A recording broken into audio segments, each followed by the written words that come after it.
முயற்சி எடுத்தால் நிச்சயம் வெற்றி என்ற இலக்கோடு செயல்படக்கூடிய மீனராசி அன்பர்களுடைய நண்பர்களே, எதிர்வரக்கூடிய அதாவது இந்த மாதம் குரோதி வருடம் வைகாசி மாதம் 2024 14/5/2024 ஆயில்ய நட்சத்திரத்தில் கடக ராசியில் பிறக்கக்கூடிய வைகாசி மாதம் நமக்கு எப்படி இருக்கும்? ஏற்றத்தையும் மாற்றத்தையும் தரக்கூடியதாகத்தான் அமைந்திருக்கும். 3ஆம் வீட்டில் அதாவது சுக்கிரனுடைய வீட்டில் குருவும் சூரியனும் இருந்து அவர்கள் நம்முடைய லாபஸ்தானத்தை 7, 8, 9ஆம் பார்வையாக குருவனுடைய பார்வை இருக்கிறதுனால நிச்சயமாக நமக்கு லாபங்கள் அதிகமாக வரக்கூடியதாக அமைந்திருக்கிறது. சில பேர் சொல்லுவாங்க, நம்முடைய 2ஆம் வீட்டை சனி பார்க்குறாரு, 3ஆம் வீட்டை ராகு பார்க்குறாரு. ஆமாம், உண்மைதான். 3ஆம் வீட்டினுடைய பார்வை ராகுவனுடைய பார்வை இருந்தாலும் அந்த சுக்கிரன் 2ஆம் வீட்டில் இருக்கிறார். 2ஆம் வீட்டில் சுக்கிரன் இருப்பது புதனோட சம்பந்தம். அதனால் நாம் எடுக்கக்கூடிய முடிவுகள் அனைத்தும் கொஞ்சம் விவேகமாகத்தான் இருக்கும். அவசரப்படாமல் நம்ம எடுக்கக்கூடிய முடிவுகள் நமக்கு நல்லதை தரக்கூடியதாக அமைஞ்சிருக்கும். ஒரு அக்ரிமெண்ட் சைன் பண்ணுறதாலும் சரி, நம்முடைய ப்ரமோஷனுக்காக அல்லது இன்க்ரிமெண்ட்டுக்காக நம்முடைய பாஸ்கிட்ட பேசுகிறதா இருந்தாலும் நிச்சயமாக அவைகளெல்லாம் நமக்கு நல்ல ஒரு முடிவை இந்த மாதம் தரலனாலும் அடுத்த மாதம் தரக்கூடியதாக, எதிர்வரக்கூடிய மாதங்களில் நமக்கு நல்லதை தரக்கூடியதாகத்தான் அமைந்திருக்கும். ஆன்மீகவாதிகளுக்கும் அரசியல்வாதிகளுக்கும் இந்த வைகாசி மாதம் என்பது நல்ல மேன்மையை தரக்கூடியதாக அமைந்திருக்கிறது. ஏன்னா இந்த 12ஆம் வீடு குருவனுடைய வீடு. அந்த குரு நம்முடைய மீனராசிக்கு அதிபதியான குரு 3ஆம் வீட்டில் இருந்தாலும் அவர் 7ஆம் பார்வையாக 9ஆம் பார்வையை பார்க்கிறார். அது மட்டுமல்ல 11ஆம் வீட்டு லாபஸ்தானத்தையும் பார்க்கிறார். அதனால் இந்த குருவனுடைய பார்வை நமக்கு மேன்மையை தரதுனால அரசியல்வாதிகள் ஆன்மீகவாதிகள் நல்ல காலர் தூங்கி விட்டுன்னு போகலாம். அவர்களுக்கு எடுக்கக்கூடிய முயற்சிகள் அனைத்தும் வெற்றியை தரக்கூடியதாக அமைந்திருக்கும்.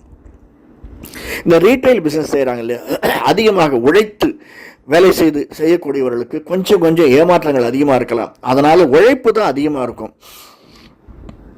உழைப்பை அதிகமாக நாம் கொடுத்தோம், யாரால் முயற்சியை அதிகமாக கொடுத்தோம், 2ஆம் வீட்டில் இருக்கக்கூடிய சுக்கிரன் நமக்கு நிச்சயமாக லாபத்தை ஏற்றத்தையும் மாற்றத்தையும் தருவார். ஏன்னா அவருடைய 7ஆம் பார்வையை நம்முடைய 7, 8ஆம் வீட்டை பார்க்குறார். அது சொந்த வீடு தான், அவருடைய வீடு. அதனால் அந்த வீட்டில் நமக்கு என்ன லாபம்? அதாவது ஒவ்வொரு இடத்துல நம்ம போச்சு ஒரு வீடு மாறுறோம், அது சிங்கிள் பெட்ரூம்னு டபுள் பெட்ரூம் மாறணும். அப்படி போனால் கூடமே வாடகை வீடாக இருந்தால் கூடமே நம்ம 10,000 ரூபா கொடுத்த இடத்துல நீங்கள் 12,000 ரூபா கொடுக்கணும். அப்படின்னாலும் அந்த மாறக்கூடிய இடத்துல நமக்கு ஒரு சின்ன பிஸ்னஸ் அல்லது அந்த இடத்துல இருக்கக்கூடிய நிம்மதி. சார், இவ்வளோ நாள் நான் இருக்க வீட்டில் பயங்கர தண்ணி ப்ராப்ளம் சார், அப்பா நிம்மதியாக இருக்குது, இந்த இடத்துல அந்த தண்ணி ப்ராப்ளம் இல்லை. அந்த மாதிரி சொல்லக்கூடிய சின்ன விசேஷங்கள் நமக்கு நல்ல செய்தியாக காதில் விழக்கூடியதாகத்தான் இந்த வைகாசி மாதம் நமக்கு அமைந்திருக்கிறது மீனராசிக்காரர்களுக்கு.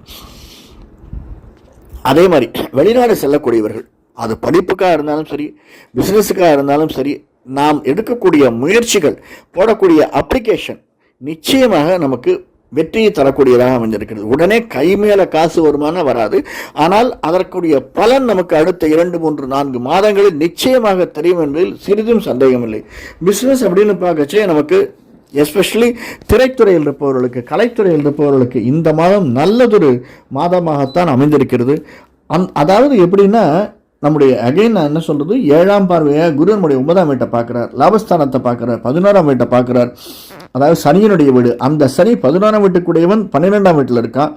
7ஆம் நாட்டு சனி ஆரம்பம் அப்படின்னு சில சங்கடங்கள் நமக்கு இருந்தாலுமே 7ஆம் நாட்டு சனியில் உயர்ந்தவர்கள் பலர் உண்டு. சிஎம்மாவும் பிஎம்மானும் ஆனவர்கள் அந்த 7ஆம் நாடு சனியில் பல டீல் சைன் பண்ணவங்களாம் உண்டு. அதனால் 7ஆம் நாடு சனி என்று எண்ணாமல் இந்த மாதம் வைகாசி மாதம் நமக்கு நன்மையை தரக்கூடியதாக அமைந்திருக்க நம்முடைய தாய் தந்தையருடைய ஆசி, நம் வணங்கும் தெய்வத்தினுடைய ஆசி, குலதெய்வத்தினுடைய ஆசி நம்மை இந்த வைகாசி மாதத்தில் மேன்மையும் மாற்றத்தையும் தரும் என்பதில் சிறிதும் சந்தேகமில்லை. நன்றி, வணக்கம். நன்றி. இந்த காணொலி பிடிச்சிருந்தேன்னா லைக் பண்ணுங்கள், சப்ஸ்கிரைப் பண்ணுங்கள், ஷேர் பண்ணுங்கள். வணக்கம்.